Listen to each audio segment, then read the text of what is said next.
अस्सलामुअलैकुम, मैं तुहाडा अपना वारिस आशिक ते अज मैं फिर तो तुहानू एक लंबे टूर ते लैके जा रहा। अज दा जिहड़ा विलोग है अज बहुत अच्छा विलोग है क्योंकि मैं भरी गर्मी दे विच खरबूजे लैन जा रहा इल प्लाट फौजियां तो, क्योंकि इल प्लाट फौजियां जिहड़ा है वो इहदा गढ़ है खरबूजियां दा, ते मैं अज खरबूजे लैन लई इल प्लाट फौजियां दा रुख कीता है। उत्थे मेरे बहुत ही अच्छे एक दोस्त ने अबू बकर, जो कि मेरे क्लास फैलो भी ने, ते अजकल उन्हां नाल काफ़ी अच्छी गपशप भी चल रही है। तो उन्होंने इनवाइट किया सी कि मेरे को आओ तो तुहानू खरबूजे एज अ गिफ्ट साढ़े कोलों लैके जाओ। तो उहदे कोल अज फ्राइडे का दिन है, तो अज मैं उन्हां कोल जा रहा, तो बहुत अच्छा लग रहा क्योंकि गर्मी तो बहुत ज़्यादा है, ये तो गल पक्की है। तो टाइम हजे होया सिर्फ 9 बजे का, तो गर्मी अखीर की खली। तो यह देखते जाए जे तुहानू सब तो पहले तो तुहानू दसदा जावां कि ये उकाड़े वाली साइड ते आ, लेकिन हबीबाबाद तो जूँ ही थोड़े तकरीबन 10 तो 15 किलोमीटर अगे गुजरीए तो रस्ते दे विच एक गाँव आंदा इल प्लाट। मैं उस साइड ते जा रहा, लेकिन उस तो पहले तुहानू ये दसदा जावां कि ये खोखर पुल दा एरिया है। चौकी खोखर पुल दे कोलों आपां थोड़ी देर च गुजरन वाले हाँ। तो ये जिहड़ा ना खोखर पुल ये ज़िला उकाड़े दे एरिए च ही आंदा है। तो यह मैं हुण बिल्कुल जिहड़ी खोखर चौकी है ना खोखर पुल वाली, यह उहदे कोलों गुजर रहा जी। यह खोखर चौकी है। इस तो बाद जनाब यह तुहानू खोखर पुल दिखाई जाएगी। यह देखिया जे जनाब बहुत ही प्यारा नज़ारा, बहुत ही कमाल दा व्यू है। ਜਿਹੜੇ दोस्त खोखर पुल वाली साइड ते मेरी वीडियो देख रहे ने, ये ज़रा कमेंट दसो किहड़ा किहड़ा बंदा कित्थों कित्थों मेरी वीडियो देख रहा है, किहड़े किहड़े एरिए चों। तो अगर खोखर पुल वाला है तो ये तो ज़रूर ही कमेंट करो। यह जनाब किली जैमल सिंह नूं सड़क चली जाती है। आप जा रहे हैं बिल्कुल सीधा, मतलब कि आप जाना चूचक रोड ते, और चूचक वाली साइड ते ही आंदा है इल प्लाट फौजियां। आप जा रहे हैं इल प्लाट फौजियां, तो यह थोड़ी ही देर च आप इल प्लाट फौजियां वाले राह लगन वाले हाँ, तो अबू बकर दे कोल पहुँचन वाले हाँ। तो यह देखते जाओ दोस्तों, बहुत अच्छा नज़ारा, बहुत कमाल दा व्यू है। मझां गावां गोया ते पेंडना औरतां बंदे खोते घोड़े सारा कुछ दिसेगा विच तुहानू इस विलोग च। बाकी गल्लां दी गल्लां, एक तो पहली गल यह भी उकाड़े वाली साइड की जिहड़ी है सड़क है ना, जिहड़ी चूचक नूं ते हबीबाबाद नूं आपस च मिलांदी है, यह बहुत ही टुट पुट का शिकार है। तो बहुत टाइम लगा मैनू इत्थे तक पहुँचदे आया, क्योंकि मैं बहुत आराम नाल आ रहा, लेकिन वीडियो थोड़ी स्पीड च आउंदी मैं तो लग रहा कि मैं बहुत जल्दी खोखर पुल ते पहुँच गया। लेकिन खोखर पुल तो अगे गुजर रहा जिहड़ा ये टुट फुट का शिकार होंदी मैं तो मैं बहुत स्लो जा रहा। दूसरी गल, घट्टा मिट्टी बहुत ज़्यादा धूल उड़दी, जिहदी वजह तो बाइक ते चलना हुंदा ही है हौली हौली, लेकिन यह भी उहदी वजह तो ना डर भी लगा रहिंदा है कि यार ये ना हो कि कुछ है अख च पवे तो आपां किसी एक्सीडेंट का शिकार हो जाइए। लिहाजा इस वजह तो मैं बाइक बिल्कुल स्लो लैके जा रहा, तो नाले अपने दोस्तों को मैं वीडियो भी विखानी सी बना के, मैं उन्होंने अपने नाल अटैच करना सी, उन्होंने भी दसना सी कि मैं किहड़ी जगह ते गया और अज दा विलोग जिहड़ा सी बनाना सी। इस वजह तो मैं खोखर पुल गुजर चुकिया तो इल प्लाट फौजियां दे राह ते रवां दवां। थोड़ी देर च तुहानू इल प्लाट फौजियां दा मैं बोर्ड भी दिखाना, जिहड़ा इल प्लाट फौजियां नूं सड़क जांदी है। जिहड़ी टोटल है ना टुटी फुटी हुई सड़क है, थोड़ी 2 कदम दे हुण फासले ते सड़क जिहड़ी ना बेहतर कारपेट रोड जिहड़ा ना वो बनया होया। तो कारपेट रोड इन्ना को बनाने का की फायदा जे बाकी सारी टुटी होनी है। तो यह हुण जी कारपेट रोड माड़ा या रह गया, तो इहदे उत्ते हुण असीं चढ़न लगे हाँ। तो यह देखिया दोस्तों, एक गल तुहानू होर दसदा जावां कि इल प्लाट फौजियां जिहड़े पाए जाने वाले खरबूजे ने ना बहुत ज़्यादा मशहूर ने, तो अपने तकरीबन सारे मुल्क दे विच खरबूजे जाते हैं इल प्लाट फौजियां तो। यह दोस्तों हुण वेखो मैं पट्ठियां वाले मोटरसाइकिल के कोलों दी लंघदे होया ना यह जा रहा मैं इल प्लाट फौजियां की जिहड़ी हैगी ना राह, वो भी तुहानू विखाना भी वो अगे सिर्फ 2 सैकंड का राह है जिहड़ा सिर्फ सही है। बाकी इल प्लाट फौजियां का छोटा जिहा एक बोर्ड लगा होया है, तो कोल इफ्तिताह जी राय पता नहीं की लिखा सी, राय समरीना खरल कि समीना खरल इवें दा अद्धा विचों नाम नूं मिटिया है।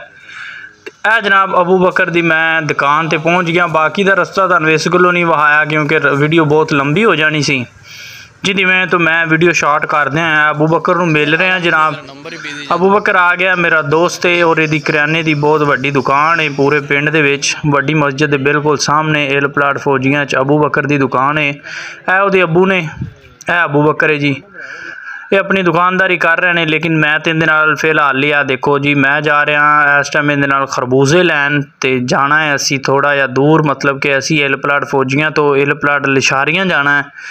ਉਹਦੇ ਲਈ ਅਸੀਂ ਬਾਈਕ ਦੇ ਉੱਤੇ ਸਫ਼ਰ ਕਰਦੇ ਆਇਆ, ਕੱਚਾ ਤੇ ਵਾਹਵਾ ਹੀ ਕੱਚਾ ਰਾਹ, ਜਿਹਦੇ ਵਿੱਚ ਮਿੱਟੀ ਸ਼ਾਮਲ, ਜਿਹਦੇ ਵਿੱਚ ਘੱਟਾ ਸ਼ਾਮਲ, ਗੋਇਆ ਕੂੜਾ ਸਾਰਾ ਕੁਛ ਫੱਕਦਿਆਂ ਆਇਆ ਨਾ। ਯਕੀਨ ਕਰੋ ਬਹੁਤ ਜ਼ਿਆਦਾ ਨਾ, ਗਰਮੀ ਵੀ ਬੜੀ, ਪਸੀਨਾ ਬੜਾ, ਤੇ ਦੂਸਰੀ ਗੱਲ ਜਿਹੜਾ ਮਿੱਟੀ ਘੱਟਾ ਨਾ, ਇਹਦੇ ਨਾਲ ਸਕਿਨ ਤਾਂ ਖਰਾਬ ਹੋਣੀ ਨਾਲ ਸਿਹਤ 'ਤੇ ਵੀ ਅਸਰ ਪੈਂਦਾ। ਵੈਸੇ ਪਿੰਡਾਂ ਵਾਲੇ ਕਹਿੰਦੇ ਆ ਕਿ ਯਾਰ ਪਿੰਡ ਬੜਾ ਚੰਗਾ, ਬੜੇ ਚੰਗੇ ਪਿੰਡ ਹੁੰਦੇ ਆ, ਪਰ ਜਿਹੜੇ ਮਿੱਟੀ ਘੱਟਾ ਨਾ ਯਾਰ, ਇਹਦੇ ਤੋਂ ਪਤਾ ਨਹੀਂ ਕਿਉਂ ਬੜੀ ਜਾਨ ਜਾਂਦੀ। ਭਾਵੇਂ ਕਿੱਡਾ ਮਰਜ਼ੀ ਮੂੰਹ ਸਿਰ ਵਲੇਟ ਲਓ, ਮੂੰਹ ਦੇ ਵਿੱਚ ਘੱਟਾ ਤਾਂ ਜਾਂਦਾ ਹੀ ਜਾਂਦਾ। ਨੱਕ ਥਾਣੀ ਕਹਿ ਲਓ ਜਾਂ ਮੂੰਹ ਥਾਣੀ ਕਹਿ ਲਓ ਜਾਂ ਅੱਖਾਂ ਦੇ ਵਿੱਚ ਘੱਟਾ ਤਾਂ ਪੈਣਾ ਹੀ ਪੈਣਾ। ਇਹ ਜੀ ਕਾਰਪਟ ਰੋਡ ਏਲ ਪਲਾਟ ਲਿਸ਼ਾਰੀਆਂ ਤੋਂ ਚੂਚਕ ਨੂੰ ਜਾਂਦਾ।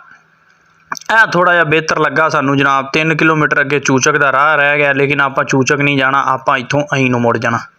ਅਹੀਂ ਨੂੰ ਮੁੜਨ ਤੋਂ ਬਾਅਦ ਜਨਾਬ ਆਪਾਂ ਜਾਣਾ ਜੀ ਹੁਣ ਕੱਚੇ ਰਾਹ 'ਤੇ। ਆ ਰਾਹ ਜਰਾ ਵੇਖਿਆ ਜੇ ਜਨਾਬ, ਬਹੁਤ ਹੀ ਬਰੀਕ ਡੰਡੀ ਆ, ਬਰੀਕ ਜੀ ਡੰਡੀ ਦੇ ਉੱਤੇ ਜਾਂਦੇ ਕਦੀ ਇੱਦਾਂ ਨੂੰ ਤੇ ਕਦੀ ਉੱਦਾਂ ਨੂੰ, ਕਦੀ ਸੱਜੇ ਤੇ ਕਦੀ ਖੱਬੇ, ਮੋੜਦਿਆਂ ਜਿੰਨੀ ਦੇਰ ਅਸੀਂ ਉਹ ਰਾਹ 'ਤੇ ਪਹੁੰਚੇ ਉਨੀ ਦੇਰ ਸਾਰੇ ਦੋਸਤਾਂ ਤੋਂ ਅਪੀਲ ਹੈ ਕਿ ਮੇਰੇ ਚੈਨਲ ਵਾਰਿਸ ਆਸ਼ਿਕ ਨੂੰ ਸਬਸਕ੍ਰਾਈਬ ਕਰ ਦਿਓ, ਤਾਂ ਕਿ ਤੁਹਾਨੂੰ ਸਾਰੀਆਂ ਵੀਡੀਓ ਸਾਡੀਆਂ ਸਭ ਤੋਂ ਪਹਿਲੇ ਪਹੁੰਚ ਸਕਣ। ਤੇ ਇਹ ਜਨਾਬ ਹੁਣ ਜਰਾ ਰੀਅਲ ਦੀ ਆਵਾਜ਼ ਸੁਣੋ ਕਿ ਸਾਡੇ ਨਾਲ ਹੋਇਆ ਕੀ। ये क्या कर दिया? ये देखे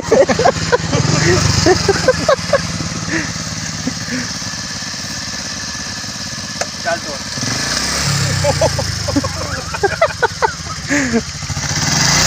निकलेगी होंगे नहीं। चल तो चल ये देखे जी, ये देखें। हाँ तेरी तो बना लिया होना, मैं कड़ी बुढ़िया नहीं बना।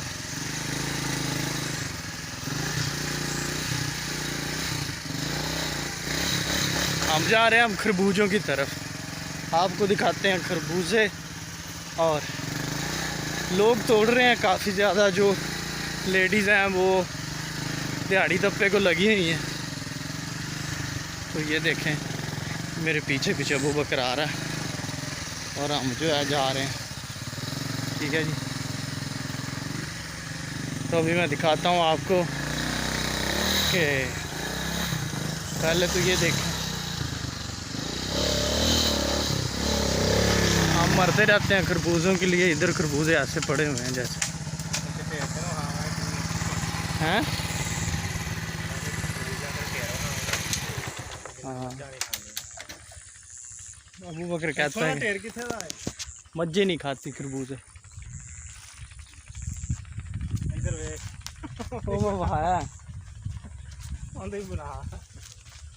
ये देख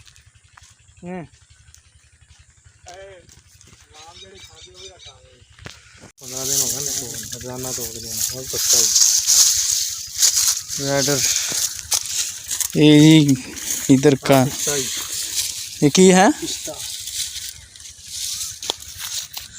एक गाड़ है पूरा ना खरबूजियां दा गाड़ है। इत्थे सब तो ज्यादा खरबूजे। ये गर्म है, पानी चो कट के लिया।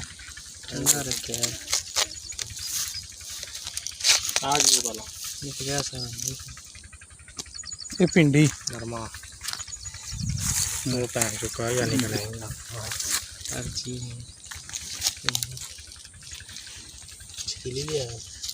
और रखे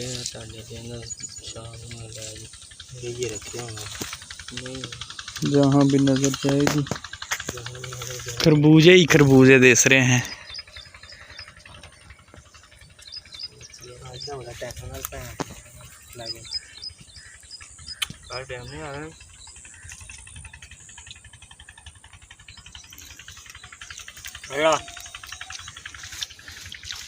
मीठा लूना मीठा ਤੇ ਇਹ ਦੇਖੋ ਦੋਸਤੋ ਬਹੁਤ ਜ਼ਿਆਦਾ ਜਿਹੜਾ ਨਾ ਮਜ਼ੇਦਾਰ ਜਿਹਾ ਸੀਨ ਇੱਥੇ ਲੱਗਾ ਕਿਉਂਕਿ ਇਹ ਖਰਬੂਜ਼ਿਆਂ ਦੀਆਂ ਵੱਲਾਂ ਨੇ ਜਿਨ੍ਹਾਂ ਦੇ ਕੋਲੋਂ ਦੀ ਅਸੀਂ ਗੁਜ਼ਰ ਰਹੇ ਹਾਂ ਔਰ ਇਹਨਾਂ ਦੇ ਸਾਰੇ ਅੱਛੇ ਤਰੀਕੇ ਨਾਲ ਇਹਨਾਂ ਨੂੰ ਦੇਖਭਾਲ ਕਰ ਰਹੇ ਹਾਂ ਤਾਂ ਕਿ ਸਾਨੂੰ ਪਤਾ ਲੱਗੇ ਵੀ ਇਹਦੇ ਵਿੱਚੋਂ ਚੰਗਾ ਕਿਹੜਾ ਖਰਬੂਜ਼ਾ ਤਾਂ ਕਿ ਅਸੀਂ ਤੋੜ ਲਈਏ ਤੇ ਘਰ ਲਈ ਅਸੀਂ ਲੈ ਜਾਈਏ ਤਾਂ ਕਿ ਅਸੀਂ ਘਰ ਜਾ ਕੇ ਠੰਡੇ ਕਰਕੇ ਤੇ ਖਰਬੂਜ਼ੇ ਖਾਈਏ। ਇਹ ਸਾਰੀਆਂ ਵੱਲਾਂ ਜਨਾਬ ਖਰਬੂਜ਼ਿਆਂ ਦੀਆਂ ਨੇ। ਜਿਹੜੀ ਖਰਬੂਜ਼ੇ ਦੀ ਵੱਲ ਨੂੰ ਸਾਈਡ ਤੇ ਕਰੋਗੇ ਨਾ ਤੇ ਥੱਲੋਂ ਕੋਈ ਨਾ ਕੋਈ ਚੰਗਾ ਜਿਹਾ ਖਰਬੂਜ਼ਾ ਹੀ ਨਿਕਲੇਗਾ, ਕੋਈ ਵੱਡਾ ਤੇ ਕੋਈ ਨਿੱਕਾ।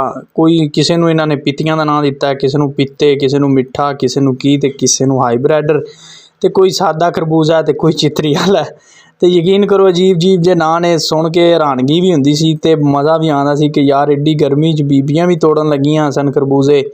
ਤੇ ਇਹ ਵੇਖੋ ਸਾਨੂੰ ਇੱਕ ਟਿੰਡਾ ਦਿਸਿਆ। ਇਹ ਟਿੰਡਾ ਕੀ ਮੈਂ ਨਾ ਟਿੰਡੂ, ਚੰਗਾ ਵੱਡਾ ਟਿੰਡਾ ਜੇ ਜਨਾਬ, ਚੰਗਾ ਠੁੱਲਾ ਟਿੰਡਾ ਜੇ, ਐਡਾ ਵੱਡਾ ਟਿੰਡਾ ਯਕੀਨ ਕਰੋ ਮੈਂ ਜ਼ਿੰਦਗੀ 'ਚ ਪਹਿਲੀ ਵਾਰੀ ਵੇਖਿਆ ਜੀ। ਇਹ ਖਰਬੂਜ਼ਾ ਜਨਾਬ ਬਹੁਤ ਹੀ ਕਮਾਲ ਦਾ ਖਰਬੂਜ਼ਾ ਔਰ ਮਿੱਠਾ ਇਹ ਹੱਦ ਤੋਂ ਜ਼ਿਆਦਾ, ਕਿਉਂਕਿ ਅੰਦਰੋਂ ਰੈੱਡ ਕਲਰ ਦਾ ਨਿਕਲਦਾ ਜੇ, ਬਾਹਰੋਂ ਦਾ ਪੀਲਾ ਲੱਗਦਾ ਹੈ ਤੇ ਮਾੜਾ ਮਾੜਾ ਕਾਲਾ ਵੀ ਹੈ, ਲੇਕਿਨ ਅੰਦਰੋਂ ਇਹ ਲਾਲ ਤੇ ਜਿਸ ਤਰ੍ਹਾਂ ਖਰਬੂਜ਼ਾ ਹੁੰਦਾ ਨਾ ਹਾਈਬ੍ਰਿਡ ਨਹੀਂ, ਦੂਸਰਾ ਜਿਹੜਾ ਸਾਦਾ ਖਰਬੂਜ਼ਾ ਚਿੱਤਰੀ ਵਾਲਾ ਉਸ ਤਰ੍ਹਾਂ ਦਾ ਨਿਕਲਦਾ ਜੀ। ਤੇ ਇਹ ਜ਼ਰਾ ਵਿਊ ਦੇਖੋ, ਬਹੁਤ ਜ਼ਿਆਦਾ ਮਜ਼ੇਦਾਰ ਵਿਊ ਜੇ। ਇਹ ਤਾਂ ਹੈਗੀ ਗਰਮੀ ਇਸ ਟਾਈਮ, ਲੇਕਿਨ ਅਗਰ ਆਈਏ ਨਾ ਸੁਬਾਹ ਟਾਈਮ ਇਹ ਕੁਝ ਖਰਬੂਜ਼ੇ ਟੁੱਟੇ ਪੈਣ, ਇਹ ਬੀਬੀਆਂ ਤੋੜਦੀਆਂ ਪਈਆਂ। ਅਗਰ ਆਈਏ ਨਾ ਸੁਬਾਹ ਟਾਈਮ ਤੇ ਮੈਂ ਨਾ ਕਮਾਲ ਦਾ ਨਜ਼ਾਰਾ ਲੱਗੇਗਾ। ਲੇਕਿਨ ਕੀ ਕਿ ਅਸੀਂ ਕਾਫੀ ਦੂਰ ਹਾਂ, ਅਸੀਂ ਇਸ ਪਿੰਡ 'ਚ ਜਿੰਨੀ ਦੇਰ ਨੂੰ ਅਸੀਂ ਇੱਥੇ ਸੈਰ ਕਰਨ ਆਉਣੀ ਉਨੀ ਦੇਰ ਨੂੰ ਤਾਂ ਦੁਪਹਿਰ ਦੇ 8 ਵੱਜਣ ਵਾਲੇ ਹੋ ਜਾਣੇ, ਕਿਉਂਕਿ ਅੱਜ ਕੱਲ੍ਹ 8 ਵਜੇ ਦੁਪਹਿਰ ਹੋ ਜਾਂਦੀ। ਇਹ ਕਾਫੀ ਜ਼ਿਆਦਾ ਤਾਦਾਦ 'ਚ ਇਹਨਾਂ ਨੇ ਖਰਬੂਜ਼ੇ ਕੱਟ ਕੇ ਰੱਖੇ ਨੇ ਤੋੜ ਕੇ, ਤਾਂ ਕਿ ਇੱਥੋਂ ਜਿਹੜਾ ਛਾਂਟੀ ਕਰਕੇ ਚੰਗਾ ਤੇ ਮਾੜਾ ਖਰਬੂਜ਼ਾ ਲਹਿਦਾ ਕੀਤਾ ਜਾਂਦਾ। ਤੇ ਇਹ ਵੇਖੋ ਜੀ ਇੱਥੇ ਅਸੀਂ ਪਹੁੰਚ ਗਏ ਹਾਂ ਵਾਪਸੀ। ਇਹ ਜਿਹੜਾ ਖਰਬੂਜ਼ੇ ਦਾ ਤੋੜਾ ਇਹਦੇ ਵਿੱਚੋਂ ਵੀ ਸਾਨੂੰ ਇਹ ਪਾੜ ਕੇ ਖਰਬੂਜ਼ਾ ਦੇਣੇ ਨੇ, ਇਹਦੇ ਵਿੱਚੋਂ ਸਾਨੂੰ ਨਵੇਂ ਤੋੜੇ 'ਚ ਪਾ ਦੇਣਗੇ ਤਾਂ ਕਿ ਅਸੀਂ ਘਰ ਲੈ ਜਾਈਏ ਖਾਣ ਪੀਣ ਲਈ। ਤੇ ਇਹ ਜਨਾਬ ਮੰਜੀ ਉੱਤੇ ਖਰਬੂਜ਼ੇ ਪੈਣੇ। ਹੁਣ ਤੁਹਾਨੂੰ ਅਸੀਂ ਖਰਬੂਜ਼ਾ ਜ਼ਰਾ ਫੜ ਕੇ ਮੈਂ ਵਿਖਾਉਣਾ। ਸਭ ਤੋਂ ਪਹਿਲੇ ਆਪਣਾ ਪਸੀਨਾ ਸਾਫ਼ ਕਰਦੇ ਹਾਂ, ਹੈਂਡ ਫਰੀ ਕਾਨੇ 'ਚ ਲਾਈਏ ਤੇ ਮੈਂ ਨਾਲ ਹੀ ਖਰਬੂਜ਼ਾ ਚੁੱਕਿਆ। ਖਰਬੂਜ਼ੇ ਦਾ ਵਜ਼ਨ ਅੱਛਾ ਹੈ, ਮਜ਼ੇਦਾਰ ਖਰਬੂਜ਼ਾ ਲੱਗ ਰਿਹਾ, ਲੇਕਿਨ ਇਹ ਤਾਂ ਖਾਣ ਤੋਂ ਬਾਅਦ ਹੀ ਪਤਾ ਚੱਲੇਗਾ ਵੀ ਕੈਸਾ ਹੈ। ਲੇਕਿਨ ਮੇਰੇ ਪਿੱਛੇ ਤੁਸੀਂ ਦੇਖ ਰਹੇ ਹੋ ਕਿ ਜਿੱਥੇ ਤੱਕ ਤੁਹਾਡੀ ਨਜ਼ਰ ਜਾ ਰਹੀ ਹੈ ਨਾ ਸਾਰੇ ਖਰਬੂਜ਼ੇ ਹੀ ਖਰਬੂਜ਼ੇ ਲੱਗੇ ਨੇ। ਤੇ ਇਹ ਖਰਬੂਜ਼ੇ ਖਾਣ ਵਾਲੇ ਜਿਹੜੇ ਨੇ ਆਪਾਂ ਪਿੰਡਾਂ ਤੋਂ ਮਤਲਬ ਨਹੀਂ ਲਿਆ ਸਕਦੇ, ਸ਼ਹਿਰਾਂ ਦੇ ਵਿੱਚ ਖਾਂਦੇ ਹਾਂ। ਲੇਕਿਨ ਇੱਕ ਗੱਲ ਹੋਰ ਹੈਗੀ ਹੈ ਕਿ ਪਿੰਡਾਂ 'ਚ ਬਹੁਤ ਸਸਤੇ ਨੇ। ਲੋਕ ਮੈਂ ਸੁਣਨੇ ਚਾਹੀ ਸੀ ਕਿ ਕਹਿ ਰਹੇ ਸਨ ਕਿ ਜਿਹੜੇ ਖਰਬੂਜ਼ੇ ਨੇ ਨਾ ਇਹ ਅਸੀਂ ਆਪਣਾ ਮੁੱਲ ਵੀ ਕੱਢ ਲਿਆ ਤੇ ਉਹਦੇ ਤੋਂ ਉੱਤੇ ਵੀ ਲੱਖਾਂ ਕਮਾ ਲਏ ਨੇ। ਹੁਣ ਖਰਬੂਜ਼ੇ ਅਸੀਂ ਦੋਸਤਾਂ ਯਾਰਾਂ ਨੂੰ ਦੇ ਰਹੇ ਹਾਂ ਤੇ ਅਸੀਂ ਵੀ ਸ਼ਾਇਦ ਇਸ ਵਜ੍ਹਾ ਤੋਂ ਹੀ ਲੈਣ ਗਏ ਸਾਂ, ਕਿਉਂਕਿ ਸਾਨੂੰ ਇਹਨਾਂ ਨੇ ਇਨਵਾਈਟ ਕੀਤਾ ਸੀ। ਆ ਭਾਈ ਜਿਹੜੇ ਜਾ ਰਹੇ ਨੇ ਇਹਨਾਂ ਦੇ ਖਰਬੂਜ਼ੇ ਨੇ, ਇਹਨਾਂ ਇਨਵਾਈਟ ਕੀਤਾ ਸੀ ਕਿ ਭਾਈ ਆਓ ਤੁਸੀਂ, ਤੁਹਾਨੂੰ ਖਰਬੂਜ਼ੇ ਅਸੀਂ ਦਿੰਦੇ ਹਾਂ ਗਿਫਟ 'ਚ ਵੀ, ਤੁਸੀਂ ਖਾਓ ਵੀ ਤੇ ਨਾਲੇ ਲੈ ਕੇ ਵੀ ਜਾਓ। ਅਸੀਂ ਦੁਆਣੇ ਦਾ ਵੀ ਮਜ਼ਾ ਲੈ ਲਿਆ ਖਾ ਕੇ ਤੇ ਖਰਬੂਜ਼ਾ ਵੀ ਥੋੜ੍ਹਾ ਜਿਹਾ ਚੱਖਿਆ, ਲੇਕਿਨ ਗਰਮੀ ਜ਼ਿਆਦਾ ਹੁੰਦੀ ਮੈਂ ਤਾਂ ਮੈਂ ਘਰ ਜਾ ਕੇ ਠੰਡੇ ਕਰਕੇ ਖਾਵਾਂਗੇ। ਤੇ ਅੱਜ ਜਿੱਥੇ ਤੱਕ ਨਜ਼ਰ ਜਾਂਦੀ ਵੀ ਜਨਾਬ ਸਾਰੇ ਖਰਬੂਜ਼ੇ ਹੀ ਖਰਬੂਜ਼ੇ ਨੇ। ਤੇ ਬਹੁਤ ਅੱਛਾ ਲੱਗਾ ਮੈਨੂੰ ਉੱਥੇ ਜਾ ਕੇ, ਤੇ ਅੱਜ ਦਾ ਵਲੋਗ ਬਣਾ ਕੇ ਤੇ ਤੁਹਾਡੇ ਦੋਸਤਾਂ ਨਾਲ ਸ਼ੇਅਰ ਕਰਕੇ ਮੈਨੂੰ ਬਹੁਤ ਅੱਛਾ ਲੱਗਾ। ਤੇ ਵੀਡੀਓ ਲੰਮੀ ਹੋਣ ਦੀ ਮੈਂ ਤਾਂ ਐਮ ਸੋਰੀ।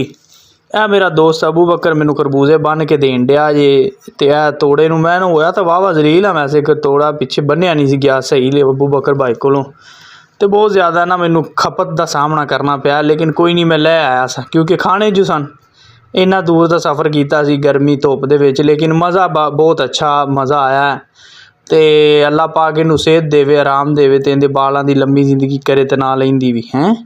ਐਸੀ ਦੁਆ ਜਨਾਬ ਅਬੂ ਬਕਰ ਭਾਈ ਲਈ। ਤੇ ਇਸ ਤੋਂ ਬਾਅਦ ਅਬੂ ਬਕਰ ਜਿਹੜੇ ਨੇ ਉਹ ਦੇਖੋ ਜੀ ਹਜੇ ਤੀਕਰ ਇਹ ਜਿਹੜੀਆਂ ਗੰਢਾਂ ਬਣ ਰਹੇ ਨੇ ਤਾਂ ਕਿ ਜਿਹੜਾ ਗੱਟੂ ਹੈ ਉਹ ਆਸੇ ਪਾਸੇ ਡਿੱਗੇ ਨਾ, ਕਿਉਂਕਿ ਉਹਦੇ ਖਰਬੂਜ਼ੇ ਕਾਫੀ ਜ਼ਿਆਦਾ ਵਜ਼ਨ ਦੇ ਮੁਤਾਬਕ ਵੀ ਨੇ ਤੇ ਜਿਹੜਾ ਨਾ ਡਿੱਗਣ ਦਾ ਖਦਸ਼ਾ ਵੀ, ਤਾਂ ਕਿ ਮੈਂ ਇਕੱਲਾ ਜਣਾ ਤੇ ਰਾਹ 'ਚ ਮੈਨੂੰ ਨਾ ਜ਼ਿਲਤ ਦਾ ਸਾਹਮਣਾ ਨਾ ਕਰਨਾ ਪਵੇ। ਹਾਲਾਂਕਿ ਮੈਂ ਜ਼ਿਲਤ ਦਾ ਸਾਹਮਣਾ ਵਾਹ ਕਰ ਚੁੱਕਿਆ, ਲੇਕਿਨ ਇਹ ਤਾਂ ਵਾਪਸੀ ਆ ਗਿਆ ਤੇ ਹੁਣ ਤਾਂ ਵੀਡੀਓ ਬਣਾ ਰਿਹਾ, ਲੇਕਿਨ ਮੈਂ ਜ਼ਿਲਤ ਦਾ ਸਾਹਮਣਾ ਕਰ ਚੁੱਕਿਆ। ਇਹ ਜਨਾਬ ਅਬੂ ਬਕਰ ਭਾਈ ਨੂੰ ਮੈਂ ਅੱਲਾ ਹਾਫਿਜ਼ ਕਹਿੰਦੇ ਆਇਆ ਤੇ ਨਾਲ ਜਾਮੀ ਭਾਈ ਦੇ ਭਰਾ ਨੇ ਛੋਟੇ, ਜਿਹੜੇ ਕਿ ਇੱਥੇ ਹਿੱਲ ਪਲਾਟ ਦੇ ਹੀ ਰਿਹਾਇਸ਼ੀ ਨੇ, ਹਿੱਲ ਪਲਾਟ ਦੇ ਹੀ। ਤੇ ਇਹਨਾਂ ਨੂੰ ਮਿਲਦੇ ਆਇਆ, ਬਾਏ ਬਾਏ ਕਰਦੇ ਆਇਆ। ਮੈਂ ਬੈਠਾ ਬਾਈਕ ਤੇ ਰਸਤੇ 'ਚ ਆ ਰਿਹਾ ਸੀ ਕਿ ਮੈਨੂੰ ਨਾ ਇੱਕ ਬਹੁਤ ਹੀ ਕਮਾਲ ਦਾ ਵਿਊ ਦਿਸਿਆ, ਜਿੱਥੇ ਇੱਕ ਛੋਟਾ ਜਿਹਾ ਬੱਚਾ ਆਪਣੇ ਬਾਪ ਦੇ ਨਾਲ ਟੂਵਲ ਦੇ ਥੱਲੇ ਨਹਾ ਰਿਹਾ ਸੀ ਔਰ ਉਹ ਪਾਣੀ ਦੇ ਵਿੱਚ ਜਾ ਰਹੇ ਨੇ। ਮੈਂ ਕਿਹਾ ਵੀ ਇਹ ਸੀਨ ਤਾਂ ਮੈਂ ਜ਼ਰੂਰ ਕੈਪਚਰ ਕਰਾਂ ਤਾਂ ਕਿ ਆਪਣੇ ਦੇਖਣ ਵਾਲਿਆਂ ਨੂੰ ਤੇ ਆਪਣੇ ਸੁਣਨ ਵਾਲਿਆਂ ਨੂੰ ਸੁਣਾਵਾਂ ਤੇ ਨਾਲ ਦਿਖਾਵਾਂ ਤੇ ਨਾਲੇ ਦੱਸਾਂ ਇਹ ਜਨਾਬ ਬਹੁਤ ਕਮਾਲ ਦਾ ਵਿਊ ਇੱਥੇ ਮੈਨੂੰ ਲੱਗਾ। ਇੱਕ ਟੂਵਲ ਸੀ, ਮੈਂ ਦਿਲ ਤਾਂ ਬਹੁਤ ਸੀ, ਜਿੰਨੀ ਗਰਮੀ ਸੀ ਨਾ ਔਰ ਜਿੰਨੀ ਗਰਮੀ ਲੱਗ ਰਹੀ ਸੀ ਮੇਰਾ ਦਿਲ ਸੀ ਕਿ ਮੈਂ ਵੀ ਯਾਰ ਇੱਥੇ ਥੱਲੇ ਚਲਾ ਜਾਵਾਂ ਨਹਾਵਾਂ, ਲੇਕਿਨ ਬਾਅਦ 'ਚ ਮੈਂ ਸੋਚਿਆ, ਮੈਂ ਕਿਹਾ ਨਹੀਂ ਯਾਰ ਮੇਰੇ ਚਿੱਟੇ ਕੱਪੜੇ ਖ਼ਰਾਬ ਨਾ ਹੋ ਜਾਣ ਤੇ ਚਲੋ ਜੀ ਖੈਰ ਇਹ ਸੀ ਅੱਜ ਦਾ ਵਲੌਗ, ਤੇ ਮਿਲਦੇ ਹਾਂ ਨੈਕਸਟ ਵੀਡੀਓ ਦੇ ਨਾਲ। ਤੇ ਮੇਰੇ ਚੈਨਲ ਵਾਰਿਸ ਆਸ਼ਿਕ ਨੂੰ ਜ਼ਰੂਰ ਸਬਸਕ੍ਰਾਈਬ ਕਰੋ ਤਾਂ ਕਿ ਮੇਰੀਆਂ ਹਰ ਆਉਣ ਵਾਲੇ ਵੀਡੀਓਆਂ ਤੁਹਾਡੇ ਤੱਕ ਸਾਰਿਆਂ ਤੋਂ ਪਹਿਲੇ ਪਹੁੰਚ ਸਕਣ। ਤੇ ਨਾਲੇ ਮੈਨੂੰ ਇਹ ਦੱਸਿਆ ਜੇ ਕਿ ਤੁਸੀਂ ਕਿੱਥੋਂ ਕਿੱਥੋਂ ਵੀਡੀਓ ਵੇਖ ਰਹੇ ਜੇ, ਕਿਹੜੇ ਕਿਹੜੇ ਸ਼ਹਿਰ 'ਚੋਂ ਪਿੰਡ 'ਚੋਂ। ਤੇ ਮਿਲਦੇ ਹਾਂ ਅਗਲੀ ਵੀਡੀਓ 'ਚ, ਉਦੋਂ ਤੱਕ ਲਈ ਅੱਲਾ ਹਾਫਿਜ਼, ਅੱਲਾ ਨਿਗਹਿਬਾਨ, ਤੇ ਚੈਨਲ ਨੂੰ ਸਬਸਕ੍ਰਾਈਬ ਕਰਨਾ ਨਾ ਭੁੱਲਿਆ ਜੇ।